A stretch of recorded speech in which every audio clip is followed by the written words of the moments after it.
Welcome, everybody, to Dan Excelsior, the Mostly Marvel podcast. I'm your host, Ricky. With me, as always, is Dennis. What's up? What is up, indeed? This is episode 153. 153. We're talking about two shows again. Two good shows. Agatha All Along, episode 4, and Penguin, the Penguin, episode 2. Yeah, it's weird. When they started, Agatha was only one ahead, but now because of the weird timing circumstances, it's a full 2 ahead, and it's pretty weird. It's pretty weird that like we've only had 2 Penguin episodes in the same span of time that we had 4 Agathas. So, but I'm excited to talk about both. But what have you been nerding out on besides those 2 things? I saw Beetlejuice 2. Okay. I don't remember Beetlejuice 1. I rewatched it the day before I watched Beetlejuice. Sorry, the day of. Yeah. It's a movie. I think I was more surprised on how much Jeffrey Jones is in that movie. It's not Jeffrey Jones. It's Jeffrey Jones's character is in that movie. But yes, his face is on his presence is in that movie a lot. It's weird. Like, I know. More than I know. I felt that when I watched it too. Yeah, it's awkward, but you know. I don't love that movie. I think that movie's okay. I don't think it's better than the first movie. I think part of the charm of the original movie is that you've never seen anything like it. Mm-hmm. But so when you watch the sequel to it, 30 years later, you're like, okay, it's more of the same more thing. of that, yeah. Yeah, more of that, yeah. Yeah. Do you like Tim Burton? I do. I in general, I like Tim Burton. I liked him more when I was a kid and growing up, and I think his earlier stuff was really wild, and but I think he just has a good creative team that he surrounded himself with to create a lot of the iconic stuff. But what's your favorite non-Batman? Not including Batman. Oh, Batman's not even my favorite Tim Burton. No? No. I don't think so. I really like the original Beetlejuice a lot. I think Ed Wood is a great movie as well. I find Mars Attacks very charming. But I think Big Fish is probably his. That was gonna be mine. I was trying to watch that for school, and I was like, oh, this is actually a pretty good movie. Yeah, I think Big Fish is the most impressive movie because it still felt like his, but it felt like he'd grown up a bit when he in the way he could tell stories. And so yeah, for me, Big Fish is the probably my favorite of his movies. But yeah, Edward Scissorhands is like iconic. Beetlejuice is iconic, Batman Returns is quite Tim Burton. It is very Tim Burton, yeah. But I dig him in like I excited to watch Beetlejuice? Yes, before I saw it. When I watched it, I was like, okay, this is entertaining. It's a movie. When I got home by the end of the day, I was like, I had forgotten about it. It just didn't leave a lasting impression on me other than what you said about the Jeffrey Jones stuff. So yeah. I'm glad I could remind you of that. Yeah, exactly. Yeah. Well, anything else? I caught up on Only Murders in the Building. Great show. You know that show's amazing. I will say, I don't like the neighbor character, the guy with the glasses with the pets. You don't like him? He just annoys the shit out of me every episode. He's funny. I like him. Do you have theories as to who did it right now? Who did it? I don't think it's the twins. Oh, it's never the person that they figure out in the middle of the season. Yeah. I don't think it's someone we've met already, I would assume at this point, right? Yeah. Like, our theory in this household is it's the chiropractor. Because if you notice, technically the chiropractor at the bar for stuntmen. Oh, okay. Yeah. Because if you notice, everybody who's been targeted is actually a stuntman. They have the egos to believe that they were being targeted, but but Zaz and the character that Paul Rudd is playing now in the show, like, are both stunt people, and they were the people that have been attacked. And we'll probably find out that Dudenoff also started his career in stunts or something like that. Like, that's just the theory right now. We'll see. Because we met a chiropractor. I'd be kind of disappointed if that's the case. Why? Because we figured it out? Mm. Yeah, that's your answer. That's really why. Yep. I know. I will say this season, I don't know if I'm like loving this season. Spoilers. Doesn't want me to spoil his favorite show. No, you can't spoil that show for me. You can tell me. The charm is interacting together. Yeah. Like that's a winning combo. Yeah. Well, sorry to any listeners if you are fans of that show and I did spoil it for you. It's a theory. It's just a theory we're working with. You never know. But are there 2 more episodes or is there 4? There's 2 more. Oh, okay. Well, we'll know soon enough. It is October now, and I am excited because that is when I gather as many scary movies as I can find, or I wouldn't even call them scary movies. I just call them horror movies. I'm not usually scared by most of them. So I've been binging a lot of stuff. Hilariously, I forgot that my wife and I watched all of the first season of From last year on Amazon Prime around this time. And so I was checking Prime over the weekend and I found out that they had the second season available to watch because it's actually an MGM Plus show. So you have to wait for a while for it to be free on Prime. But so we watched an episode of it on Saturday and we're like, okay, cool. I'm back in this world. That's fun. Yeah. And then so Sunday afternoon, we were trying to figure out what to watch on TV and we put on From. And when we load up the screen, the menu says, leaving Prime in 36 hours. And we're like, oh no. So we just binged the entire season, the second season of From on Sunday and Monday to get it done. It's cool. Like, if you like Lost type shows with mysteries that you're never going to get answers to. I was too young for Lost. But this one's got like monsters in it. This one has actually like scary monsters. Do they look good though? Yeah, they're cool. They're freaky. Like they're like these people that kind of look like everybody from the movie Smile, but then like when they get you, like they turn into like really nasty monsters, and then they pretty much just like torture people like all night long until the sun comes up. And then when people, it's kind of like, so if you don't know the premise of From, it's kind of like everybody who was traveling ended up finding this road where they pass through this town and they keep going, and next thing you know, they pass through the same town again, and eventually they come to a tree that is in the road and they get stuck, and so they end up they're stuck in this town. And this town, usually everybody's quick to be like, yo, get inside. And long story short, it's like Minecraft town. Like, it's cool. It's fine. It's fine during the day, but at night the bad things come out, and you better be in the house indoors when that happens. And they've got like rules that you get to learn and stuff. But yeah, these things. You're telling me it's a show about a sundown town. Yeah. But not racist. Oh, I see what you're saying. No, I mean, it's not like that, but like it's gross though. Like these creatures are, they dress like generationally. You'll see people dressed from the 50s, from the 30s. Like, it's just, you're just like, you get the idea that people have been dying in this town forever, and then they just appear as these people that come and try and like convince you to let them in the house or come out to say hi to them and stuff. And yeah, then they just got you. They just got you like a fish, and they just leave your entrails everywhere. Just like move. Is housing like really cheap there? No, they can't move. That's what I'm saying. They can't leave. Why can't they leave? Every time they drive out, they end up back in the town. I said that part. No.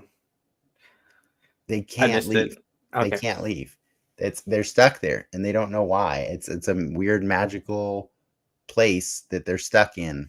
And so everybody's trying their best to figure out the mysteries of this town, because maybe they can figure out how to get out of it, how to break the the magic or whatever it is. So, but yeah, I'm 2 seasons deep. I have no answers, no more answers than I did when I started the show, but I have way more questions. So that's what a Lost show is. Lost is basically a genre at this point, and that's what it is. So, but it is fun. It's some good acting. Harold Perrineau is in it, and I believe he actually was in Lost back in the day. So yeah, it's a cool show. Yeah. But you cannot watch it now for free on Prime because it's gone.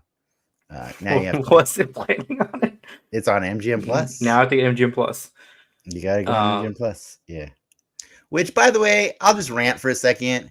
That's kind of gross because, like, we all know the MGM Plus is just Amazon with an add-on fee. Like, Amazon bought MGM. I thought Sony had MGM. Nope. Oh. Amazon bought MGM many years ago. They own it. Oh. Yeah. Sony has a deal. Yeah, but that's like Hulu and Disney Plus. It's the same shit. It's all Disney still. Sony doesn't have. Yeah, but you can watch everything on either, like, or you can watch everything on Disney Plus. Most, yeah.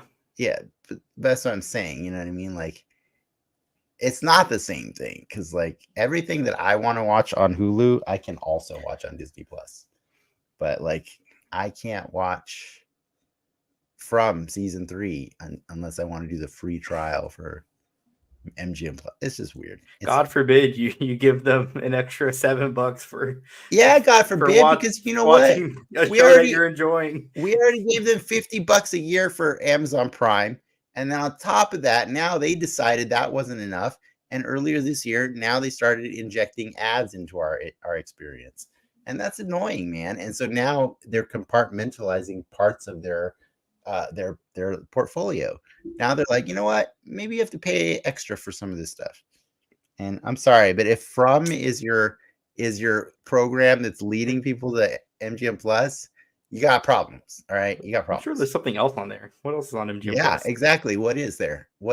I mean, I still don't know what you could show me a picture from that show, and I wouldn't even be able to tell you yes or no. So exactly. I'm saying it's my niche little show that I watch in Octobers, but it ain't worth it to buy MGM Plus. I'm just saying.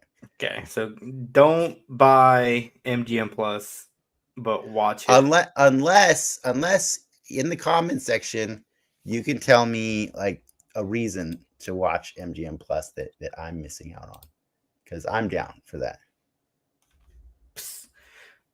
All right. Should we actually have some like news today? You want to get into that? Sure. Let's do it.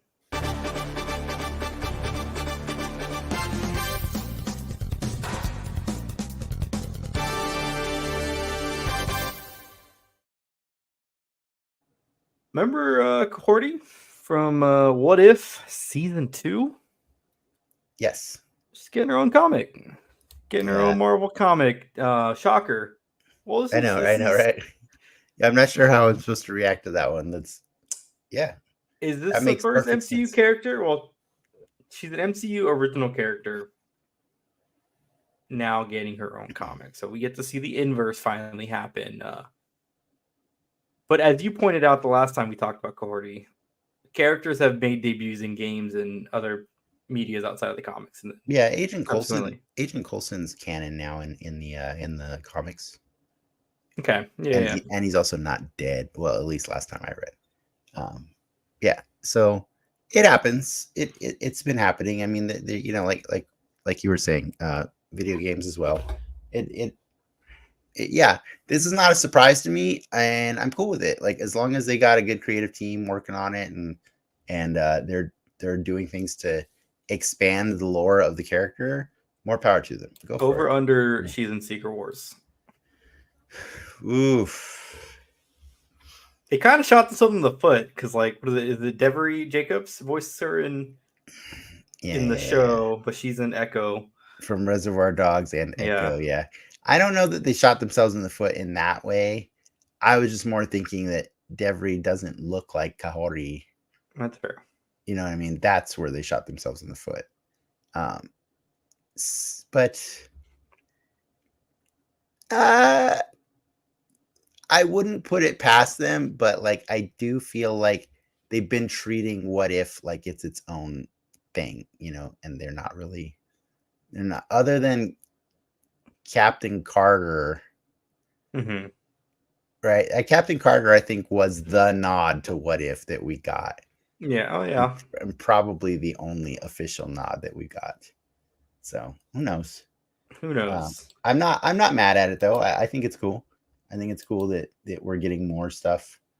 I want that brand synergy, right? We want to be seeing things available to people at different entry points. So like maybe this is the first time somebody is introduced to this character, which is cool, And then they're like, oh, I just found out it's also in What If. Now they're watching What If. Next thing you know, now they're reading What If comics. Next thing you know, they're reading the Secret Wars, and then they're on the show.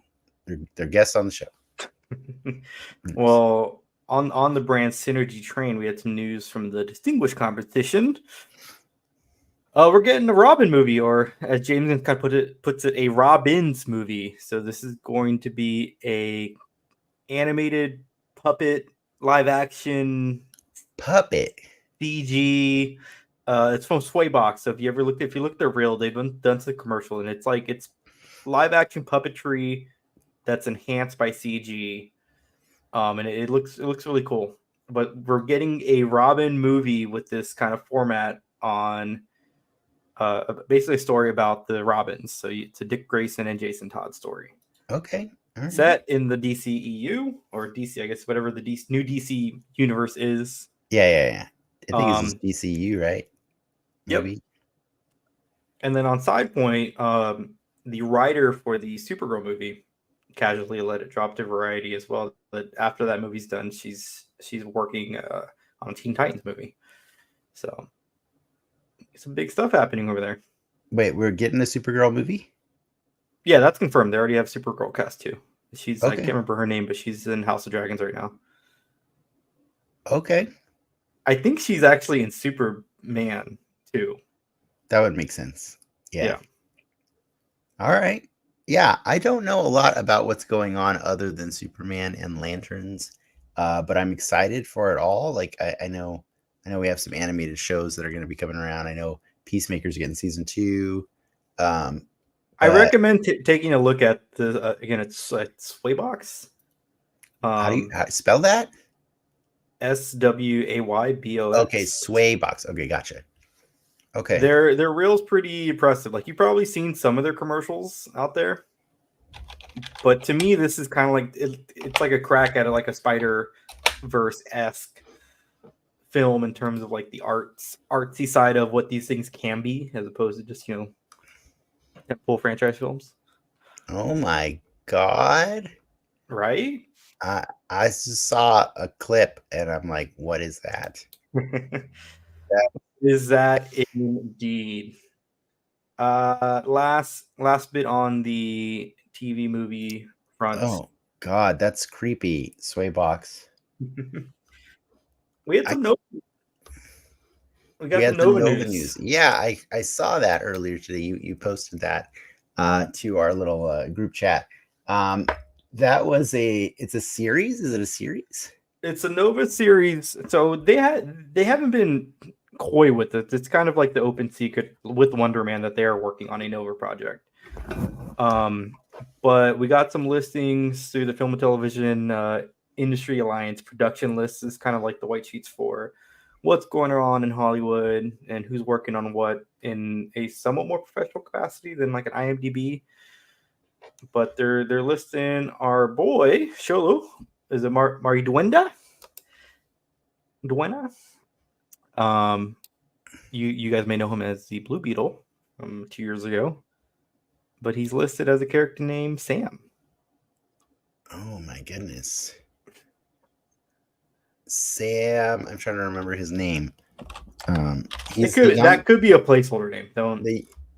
Yeah. No, but I believe Nova. Sam Alexander is the young Nova, the kid one. I believe he is. Richard Rider's the main one. Richard Rider's like the one most people know, but then there is a younger one that's the current Nova. Interestingly enough, too, looks like Glenn Close and John C. Riley are coming back for this show as well in some capacity. Wow. Okay. So All right. a Nova something. Interesting. Okay. Is Nova, correct me if, like, what makes Nova special in terms of the Nova core? Like, why is Richard Rider important? Is he like just is he Nova Prime?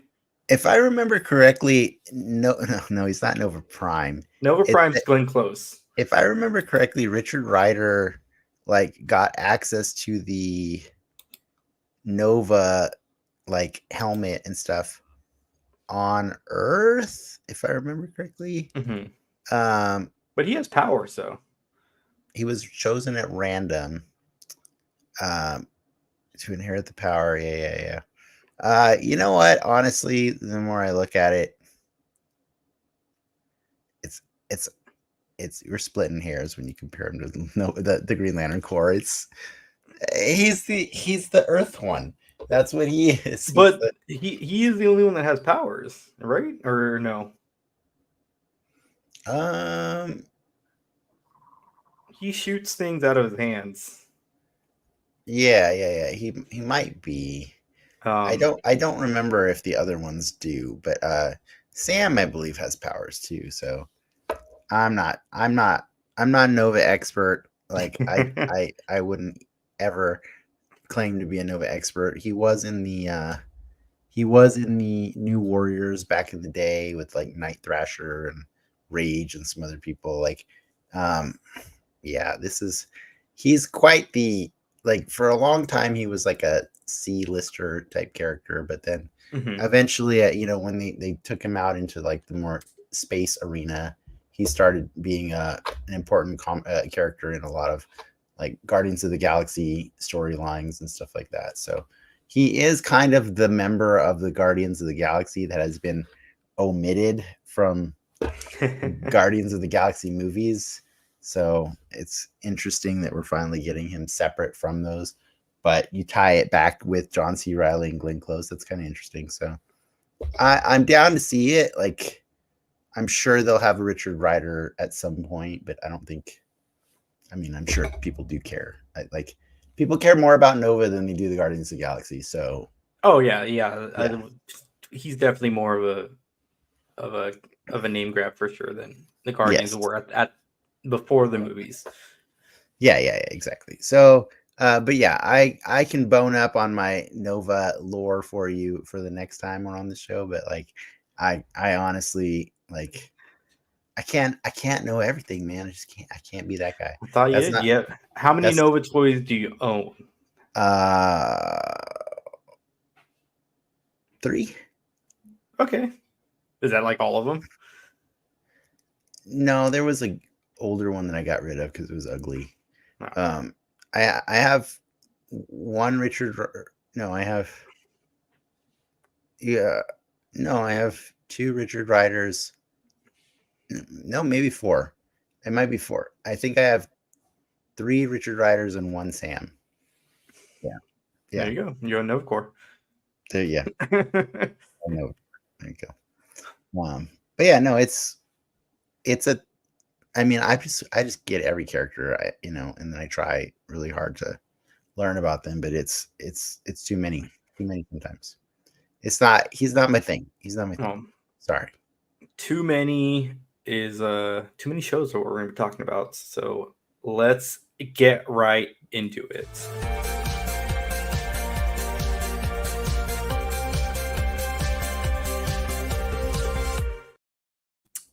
What do you want to talk about first? You want some spooky or you want some violent? All right. I'm gonna put this out there. I had a weird conversation before the show about these 2 shows, The Penguin and Agatha All Along. Yeah.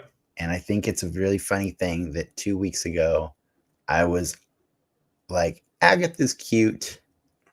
It's better than I thought it was going to be, but The Penguin is what it's all about. Fast forward to today, I was like, I kind of like that Agatha better than I like the Penguin. As a whole, So or this week's? I think as a whole. I think as a whole. I do. Wow. And so with that said, I'm more down to talk about the Penguin first and why it's kind of not living up to the first episode in the way that I hoped it would. But I guess you don't agree. I don't think it's as good as the first episode, the second episode of Penguin. So we kind of see him start dealing with the aftermath of last week's events, and the parts are kind of coming into play that he set up in terms of the crime war. I think it's a slower paced episode, but here's what I'll ask. And this is kind of a leading question. What new information did you learn about the Penguin this week that you didn't know from last week? That Sophia Falcone. No, the Penguin. The Penguin? Yes, not the show. I'm talking about the titular character. What new information did you learn about the Penguin? I think you really got to see the extent of how crafty he can be, and how on the fly a lot of that is.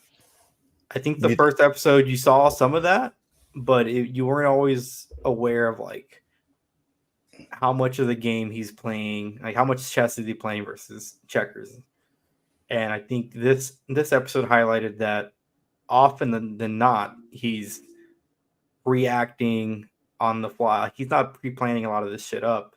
It's just like, oh man, this happened. I gotta I'm back on my heels and let me figure out, weasel my way out of situation. I thought that was really neat. I got all of that from the first episode. So for me, it was just more of him doing the thing that we saw him do in the first one. Like, here's my problem with the Penguin, and it's not like obviously the spectacle of seeing Colin Farrell in that outfit is nuts. It's bonkers. Mm-hmm. His performance is crazy. It's all amazing, right, to see it.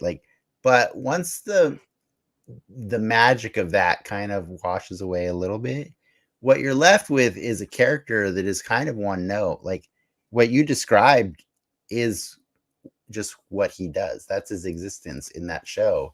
He just weasels his way out of every situation. Mm-hmm. But I don't feel like there's anything more to him than what we learned from the first episode. Contrast that to Sophia, who has become the most interesting character on that show. Mm-hmm. Here's the difference. When the first episode was on, I was all about the Penguin, and when we meet Sophia as the main antagonist, I'm like, oh man, no way this character makes it through this whole season, because she's going to come head to head with Penguin. Fast forward episode 2, and here I am now, oh man, you better not kill this character at the end of this season, because she's now my favorite part of this show. And I don't think that's a bad thing for the show. Mm-hmm. I just think it makes it weird that it's the show called The Penguin, and now I'm more obsessed with this other character. That's fine. I kind of almost at the end of this would applaud it if I kind of wish I don't need instead. Oh, okay, that's fair. You know, but I don't need a redemption arc with the Penguin. No, exactly. I don't need anything really more than what I got from him. Now, what I got from the first episode was great.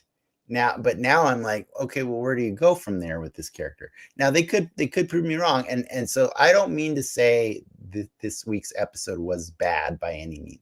I still thoroughly enjoyed it. I just thought Agatha was way more fun and way more interesting, and I had more questions. You know what I mean? The only questions I had about the Penguin is okay, can we talk about Sophia and her hangman, her serial killing and stuff? What was the age of the girls she killed? She killed 7 girls. I need to know more about Sophia. I need to know what drove her to be a serial killer. I need to know if she actually did commit those crimes or if she took the fall for somebody else. I need to know a lot of things about her. And I need to know about that intensity that she puts out every time she's on screen that just makes me want to stare at her, because she's a fascinating character. And every time she gets fridged, right, like by her uncle and like all these Mhm. guys, they're just like, oh yeah, you should go out of town, like, and she just has to grin and bear it, right, because she doesn't have the power to do what she knows is better than what everybody else is telling her, like, but it's a man's world right now that she's living in, and it sucks. So like, I don't know, I just think she's a very compelling character. But yeah, as far as the penguin, I'm over here watching him. I'm like, so you're just gonna threaten to kill Vic and at the end of every episode? Is that what we're gonna do? Like, that's that the dance until you finally kill him? Or like, I don't know. Like, I don't have the same. I don't have this. I was super excited to watch that episode, and by the end of it, I was just like, oh, okay. Let me know when the next episode of the Sophia Falcone show is on, because that's where I'm about right now. Like, that's Yeah, I don't think that bothers me like with that show. I'm enjoying watching the show. So if all parts are in that show, that's fair. I take that as a win. I just wish this show was called Gotham, so I didn't have to feel like I'm supposed to be rooting for the titular character, because I don't want to You be don't have to rooting for root for him. it. You don't have to root for him. No one's telling you to root for him. You can watch him die or watch his He's demise. not gonna die in the show called No, Penguin. but you can watch his like downfall or demise. Like you don't have to root for the dude. I mean, I've never been that invested in like or felt like I have to like enjoy certain parts of the show that are presented to me just because they're a title character. But I think that's kind of the point of being a title character, is that's your focal point. That's the lens through which you experience everything. And so if it's not compelling, it ends up I think it's being, compelling though.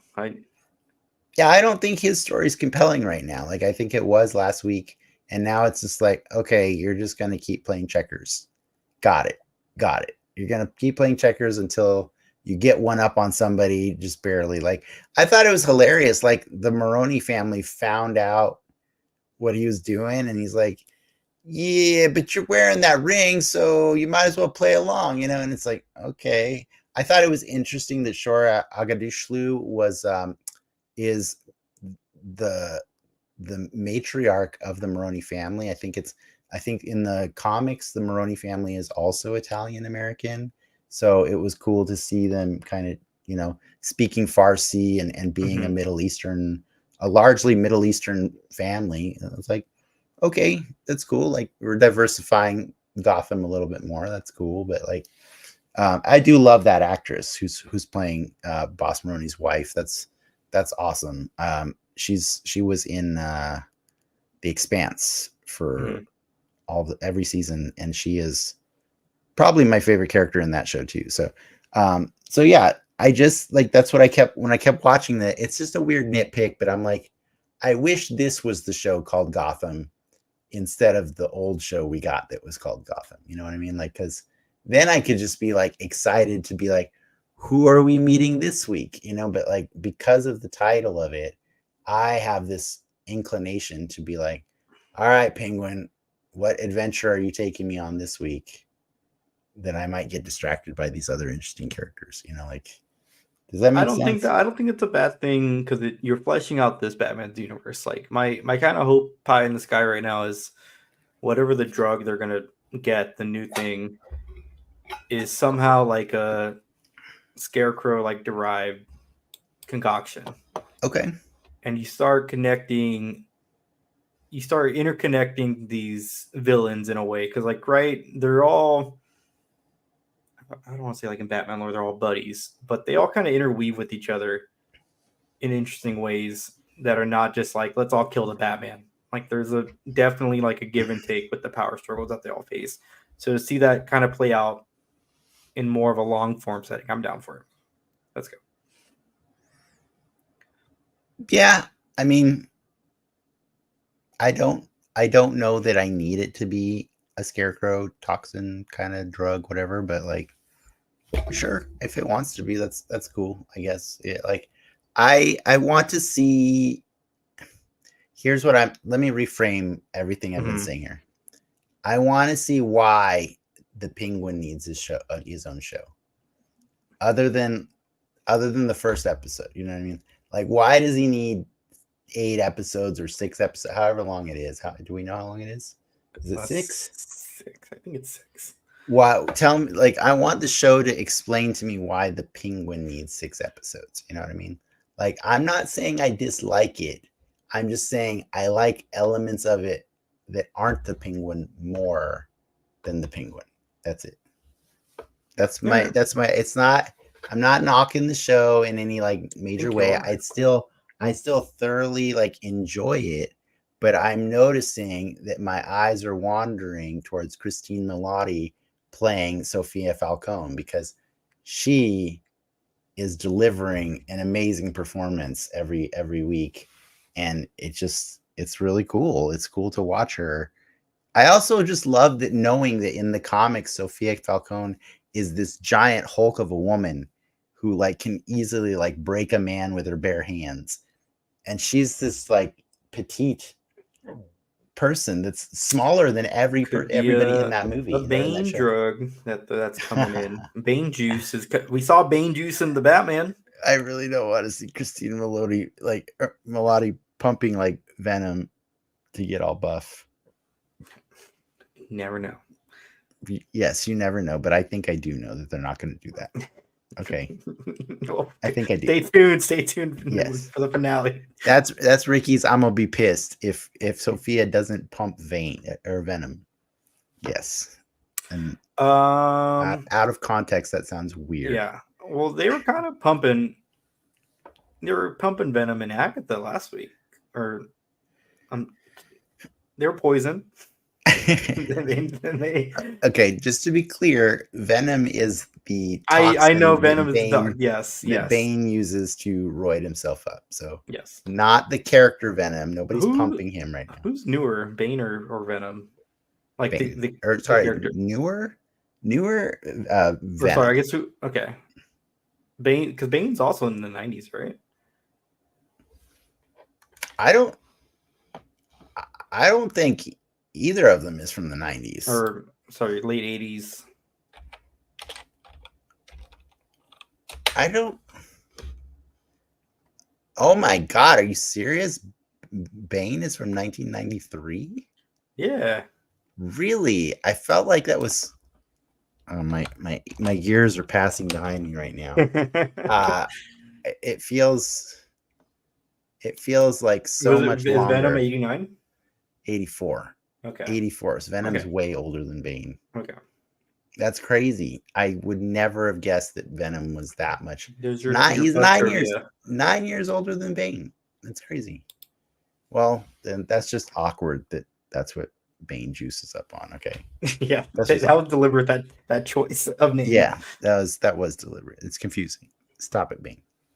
Yeah. But Agatha, we'll pivot to Agatha. So Dennis is on Penguin this week. I wouldn't say I'm I would say I'm more psyched about Christine Milioti than anybody else on that show. Okay. Like, I also, like, by the way, just throwing it out there, Theo Rossi showed up as like Shades. As Shades, or he's also Juice from Sons of Anarchy. He showed up as her doctor and he had one scene with her, and it was really weird.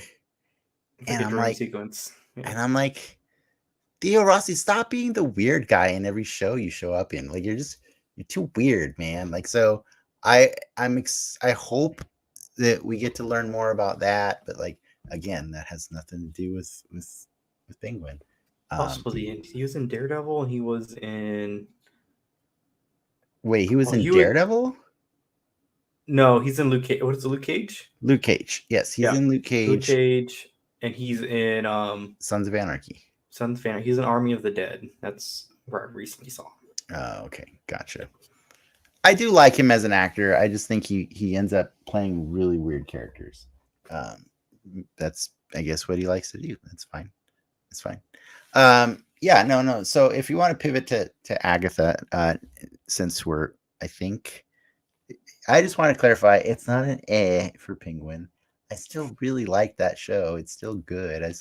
It's like, other than From, I only watched I just hear like, two oh shows this no, week. my Penguin show has so many more other interesting characters in it. Yeah. Wah.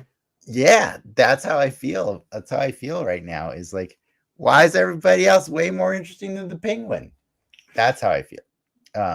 But with Agatha, I thought they did a great job of finally, after 3 episodes, finally, like, putting a little chink in that armor.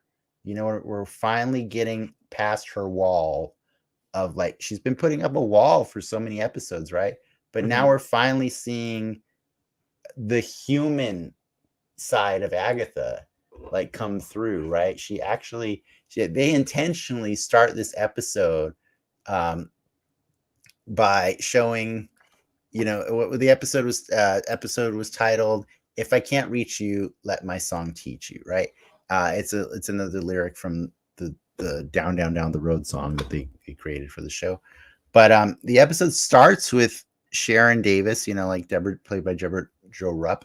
She's dead. Okay, we got confirmation she's dead, right? And Agatha could not care less. In fact, she even says, like, R.I.P. Miss Hart, Mrs. Hart. She still doesn't bother to call this person by her actual name. And what you see, like, through the progression of the episode, is by the end of the episode, when the teen who they're like suggesting, they're making her believe that this teen might be her long lost son through the whole show, right? By the end of the episode, when he's like mortally wounded and they manage to save him, like, you see a lot of emotion coming from her, right? Like, it's like kind of the first time you're seeing it. And she's also getting emotional about Aubrey Plaza's character Rio, because, like, it becomes very clear. If it wasn't clear from the first episode, it's quite clear that they are ex-lovers, right? I feel like I still don't know their relationship. I know that's part of the mystery, but, like, I don't think they did a good job of setting up her in the first episode. And then I got it from the first episode, but, like, she's been on ice for 2, and then, like, oh, she's just coming out of the ground. She's pretty obviously her ex-girlfriend. It's pretty obvious. Yeah, but she's trying to kill her in the first episode. Okay, I see what you're saying. Yeah, it's like, what? Like, so Agatha's been... So there's layers to learn about them still. There's still things to learn. You're like, I want to know my Penguin right away so that I don't have to focus on it anymore. I think we just have two very different... That's like the Penguin show bringing up Sophia Falcone in the first episode and then not showing her for 2 episodes and having her come back. Like, what? Like, I think that's better because the show's called Agatha All Along. I want the show to make me care about Agatha. And I think the way they're telling the story is gradually actually doing that for me, because I never did care. Like, you have multiple recorded rants of me saying how much I don't care about Agatha. Well, you don't care about Agatha because there's not a lot of Agatha lore out there. I mean, there's a lot of Agatha lore. There's just not... She never has her own... She didn't have her own comics back in the day. You know what I mean? She's a bit character in other characters' stories and stuff like that. But my point being, like, I think you and I are just coming at these shows from a different point of view, like, where I want the titular character to be the one that takes me on the ride, and I get to learn more about them and I get to care more about them, whereas you just want the ride and you want the titular character to be fully fleshed out early so that you can learn more about the world around it and stuff like that. Yeah, the world's more interesting than... You wouldn't care about the show if it wasn't for the world that was established. I don't think you would care about either show. That is true, but I think you can do a good job of making me care about the character while still expanding the world. That is every best MCU movie ever. Every good MCU movie has made you care more about the character while expanding the world? I don't know if I what is it, like 6 more Agathas left? Is it really? Jesus. There's 2 on Halloween, and then once a week till Halloween. So what is that? 1, 2, 3. It's like 5? 5 Yeah. episodes. Like I'm open to whatever. But like, okay, now you start doing the math right. Okay, I got 5 So you're doing math. hour long episodes of Agatha. They ain't no That hour long. This is a 35-minute 35-minute episodes of Agatha. Each a trial, right? Like I think the pace is a little weird for me, honestly. And the Aubrey Plaza, I like her I like her character, I like her as an actress, but I think the way they introduced her, I'm a little confused on like who exactly she is. I have a good idea who she is, but they're kind of playing. I feel like they're kind of playing coy for the sake of being coy. You mean like WandaVision? A little bit, yeah. I have my thoughts on WandaVision. Yeah. When we did that show. I mean, at this point, I think like every Marvel TV show plays coy for like the middle chunk. But like the difference here is I actually like I'm enjoying and embracing the adventure that they're giving us for the middle chunk, because like I at least like that I know the rules of this middle chunk. It's like, all right, each one of these 5 ladies is going to get a trial, and we're going to have to see them come together as a coven to solve this trial, and so that's what we've done 2 episodes now. And like in this one it was like Ali the protection spell character, the protection one, the daughter of the woman who of Alice, Alice is the daughter of Lorna, who wrote the song. It's a banger, an absolute banger. And this time around they figure out the mystery of the song is that it's actually a protection spell for her, Lorna's version of the song, which is crazy. Yeah. So that means those people had to write 2 versions of this song. One specifically in the context they did of like 8 original songs for WandaVision. I know. I'm just saying that's why they got EGOTs. They're amazing. They're amazing. I'm just praising them. Okay, I appreciate this episode. Like one of my favorite parts of Blade is kind of like the techno vampire angle, and you kind of get something similar here, where you see like what modern day witchcraft could be or can be. And I thought that I did think it was really cool. Like, oh, this witch made a pop hit, knowing that it will be played every second on this planet somewhere, and that's enough to protect her daughter for a long time, right? Yeah, and that's cool. That's a cool little like the gimmicky stuff of magic. I think the exploits that they find in the show are fascinating. But also, can we just like, I need to point 2 things out. One, when they entered the second house and their wardrobe all got changed again. Don't be pervy. Damn it. Can I say God damn? Can I just say can. God damn? I was surprised at some wardrobe for a Disney Plus show. Okay, but I have a second thing. That's aside from the goddamn, because I was thoroughly pleased with that. But the second thing, that curse demon was easily the freakiest monster I've seen in the MCU to date. That's a demon. That was a demon. That was a full-on demon, and it looked awesome. It was really cool looking. It didn't do much. That we get a Widow's Peak ass Mephisto. That's what I'm saying. It didn't it open up your imagination to what they could do? Like it wasn't funny. It wasn't cartoonish. It was just a straight up demon. It did have breasts. That was kind of weird. But it's like, okay, like they're going there. They're priming you that they're gonna go there once they start introducing this stuff. So I hope they don't chicken out. They did a few things to like expand the Marvel Cinematic Universe in this episode, which I thought were really interesting. One, Patti LuPone's character at one point when they're showing their scars, she shows off her vampire bite. Yeah. And I was like, all right, okay, They've been a thing, cool. though. What's up? They've been a thing, though. Kinda, right? But like, this is the first vampire bite that has actually been, included in this Vampire universe. Bite Scar. Okay, where are the other vampire bites that we've seen in the MCU? No, I'm seeing references to vampires. Oh yeah. I'm just saying, like, hey, that's meatier than some of the previous ones we've gotten.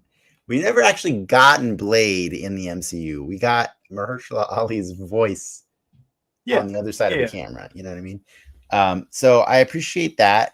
I appreciate the demon for just kicking the door open on getting way bonkers, right? Because everything Doctor Strange has done has been like off world, right? Like Dormammu's like all crazy stuff is Dormammu a demon? Dormammu's, I get, you could consider him he's a demon from the dark dimension. He's from the dark dimension. It's a different dimension, you know what I mean? So like, is that how they justify? Is that how they count demons in the MCU, or not in the MCU, but in the Marvel universe? Is that they're just interdimensional beings? I think so. I think in general that, like, hell is considered another dimension kind of thing, But I'm just saying, like, Dormammu didn't come to Earth, you know what I mean, in that movie. Like, and so yeah, it's a little bit of like you're giving them some grace to be like, we're not ready to have this here. And so, like, to have that here, like there, I know the road is some weird otherworldly thing that they're on right now too, but it was just that much closer in proximity than we've seen before. And then the other one was like like you were saying, like the magic that they were doing in the show was actually like very different than the magic that we've seen in Doctor Strange and stuff like that. So that was really appreciated as well. They say? I think they just refer to it as like they actually have to do witchcraft, right? Yeah. Like analog magic, they gotta like put shit together and not Doctor Strange circles. Like they gotta exactly. Yeah. And then the other weird thing that kind of tied it to the Marvel universe is like that random throwaway line about the Daughters of Liberty, and like she's like, have you ever heard of the Daughters of Liberty? Yeah, I was gonna ask you about that. Who are they? Man, I had to learn up on that. I've heard the name before, also because it's a real thing that existed too. There was a bunch of women that like were protesting a Stamp Act like back in the 1800s or 1700s. But the Marvel Daughters of Liberty are a group of women that have been around for centuries in America and I think all over, that are protectors of freedom and fight against oppression and stuff like that. And Peggy Carter is actually like one of the main leaders of it.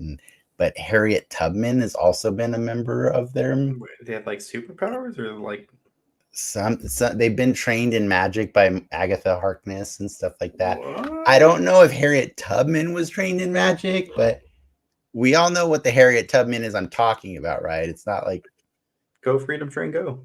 Yeah, exactly. So like, I was like, I don't know if I want to touch this one with a 10-foot pole because it's gonna get weird, but like, I do appreciate that they're referencing some of the more obscure stuff in the Marvel universe in this episode of Agatha. They're trying to say like, hey, look, we know we've been messing with you guys for a while now, but no, we really do want to be in this world with everybody else, And so I thought that they made a nice little they made some nice little tiptoes gently entering into the universe, and then they just busted that door open and they're like, check out our demon, isn't this thing rad? Well, we always like to talk about with these shows, like, again, the MCU's never stops, right? There's always the next thing, right? And I like to judge the shows or the movies on like at the end, when it's done, what is added to the universe, right? Like, what is that for you in terms of Agatha? Like, what's your I'm gonna be pissed if we don't end with this or something established or whatnot? You're still trying to get that out of me, aren't you? I think at this point, I want an Agatha that can actually play with everybody and no longer be Wanda's villain. Mm-hmm. You know what I mean? I think that's what I really want, because like that's what Agatha is to the Marvel comics. Is she's a mentor figure. She's a character that can step in, because Doctor Strange is pretty busy a lot. You know what I mean? Like he's off fighting Dormammu and a It's bunch of other. expensive. Yeah, and he's expensive too. So like you gotta have an Agatha. It's exactly it. She's the cheaper, more accessible, like wise, magical person that can be there to protect the Fantastic Four family from otherworldly stuff, and or other characters. She can mentor, Spider Woman, and so well, we're probably not gonna get Spider Woman, are we? That's probably not Madam gonna Web. happen. Yeah. But you know what I mean. Like there's I want a magical anchor person that doesn't have to be Doctor Strange.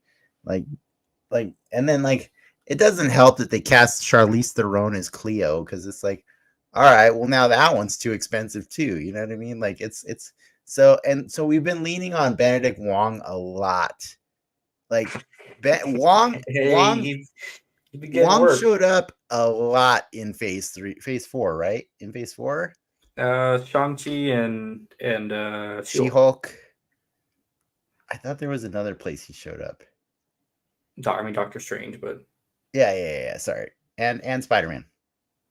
Yeah, 4 times. yeah, See, Spider-Man. Hmm. 4. Wong was doing some work, okay, and so I just kind of feel like it's let's give him a break. Let's give him a break. Let's have another character. Let's have a strong female character that can do this kind of stuff. So I'm gonna be pissed if Agatha's not kind of a good guy by the end of the story. You know? Wow. I'm just giving You want your her to be a soundbite. babysitter. I don't need her to be a babysitter, but I want her to be good. Like Okay. I want her to be somebody that can contribute to the larger story, rather than just be like, I can't wait to get my revenge on Wanda if she ever comes back. Like I don't want that. I don't want that anymore. That's dumb. I don't need her to put on a witch hat and go like run a terror through the Marvel universe again. That's been there, done that. Don't do that anymore. Be nice. Be helpful. Be if you do, here's the thing. If you're nice, then you get to play in the Secret Wars.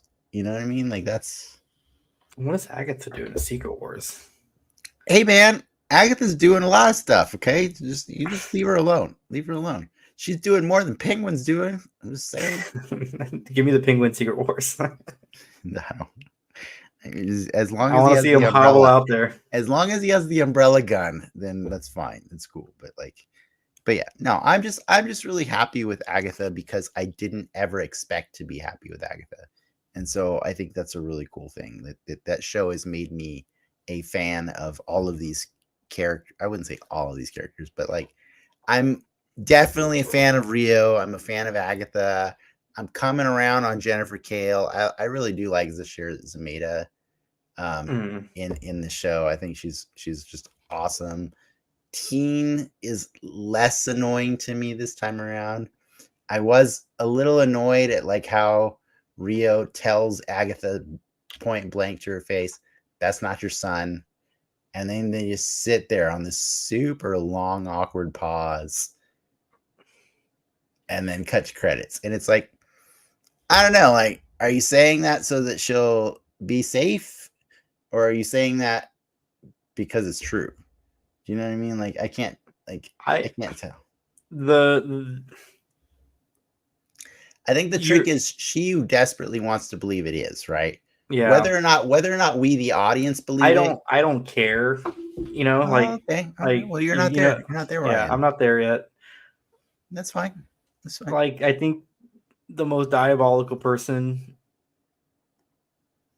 If I sold my child to get the evil book, I don't know if I feel bad. If I feel bad for you, right? Like you wanted the most evilest book and you got it. I mean, redemption stories are pretty juicy, though. Like, as a reminder, like Darth Vader has a pretty juicy redemption story that only gets more questionable or more juicy with the prequels, right? Like, you can either be like, That's a crazy redemption story because I saw him kill all the women and children.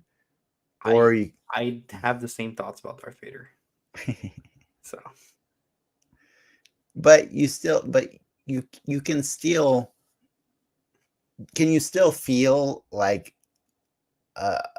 something good when he turns on the Emperor at the end of the story? You don't feel anything about that at all? no. Okay, cool. It's See, old, that's why the sad prequels dude. are terrible. That's why, because they ruined him for you. That's what happened there. See? I think it's just a disappointment of, oh, that's what he looks like, and then okay.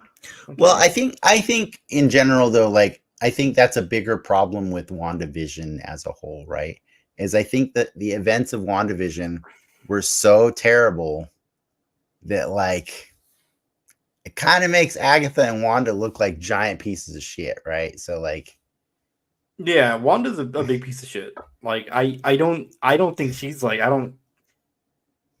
It like in Doctor Strange, they frame it like she wants to find her kids, and she's kind of like a piece of shit in that you one kind too, of though. did you kind of did a really shitty thing. Yeah, Got away with it, and then proceeded to continue doing the shitty thing. yeah. Like It didn't. Doctor Strange and the Multiverse of Madness did not help Wanda's character at all. no, It only doubled down, and that was rough. So I at least appreciate that Agatha All Along is trying to do the opposite.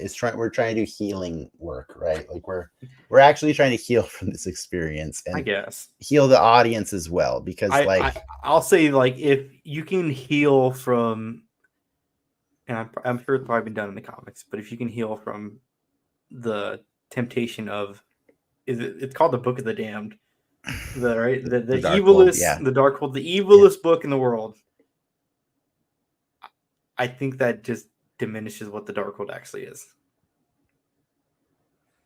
Well, I mean, that's like saying that like if you fall for something that the devil does, you can't be redeemed, right? Like if you can be redeemed for being a servant of the devil, you can be redeemed for anything else. I think that's kind of the point, right? Like that's up until this point in time, there's not a devil or Mephisto. There's a Mephisto thing, but until I see that Widow's Peak, goddamn it, well, I will. You will cease to exist. I don't know if you heard the rumors, but you might see that Widow's Peak in Fortnite very soon. Oh yeah, I did see those ones. Yeah, I think Saturday, right? It might be the case. But yeah, I'm just throwing that out there, just because I don't know if you're going to get that Widow's Peak on Agatha. But I am thoroughly enjoying both shows, and I'm happy that we have both of them to talk about every week. I hope that you guys are happy to listen to us talk about them. But I know that you and I probably want to wrap this up soon. So what you got to tell anybody? If you'd like to be here, patreon.com/10xmedia. You have some Toy-Tober stuff you're posting right now? Yeah, I'm done. October. Yeah, check out Denix Media on Instagram. Thanks. That's good, all cool props. Using props that you got me for my birthday. I appreciate it. Yeah, no, I'm doing. I'm going to be putting out a brand new toy photography, or piece of toy photography every day for 31 days. Hopefully, fingers crossed. It's a lot. It's a lot to do, but you can find those on social media on Denix Media. I also actually got photo of the day 2 days in a row on Marvelous News. Don't know if you saw that. Ooh, there you go. Go for 3. Yeah, we'll see. Well, I won't get spoilers. I won't get 3 because my photo tomorrow is not a Marvel photo. No, I don't exclusively do Marvel photos. So sorry. What are we doing here? But I might get something on their sister site. So, but DC Villas News. No, it's G.I. Joe Villas News. Something like that. Yes, something like that. Yeah. Well, but keep your eyes open for that stuff. But yeah, if you like the stuff, please visit those that social media. You can find me on Facebook also, and just like and comment, because like I just need I need more people to engage with that kind of stuff, because I don't post regularly all throughout the year because like it is exhausting to crank out that kind of artwork as frequently as I think people would want me to do. But I do try to do 31 days straight in October as part of a challenge, and it's pretty fun. And so yeah, I've actually already done. I've been doing some of them in the like as a backlog. And if you're a Patreon subscriber, you might have already seen I've posted 13 of the photos I've done for the month of October already. 13. Mm-hmm. Yeah. Good number. Yeah, I think you might know a Patreon. So since you're not a Patreon subscriber, I should mooch off that Patreon. You might want to mooch off that one and check it out, just to see what's coming in the next few weeks. So yeah, cool. All right, that's all I got. Thanks for the shameless plug. That's all I got with that. True believers, nothing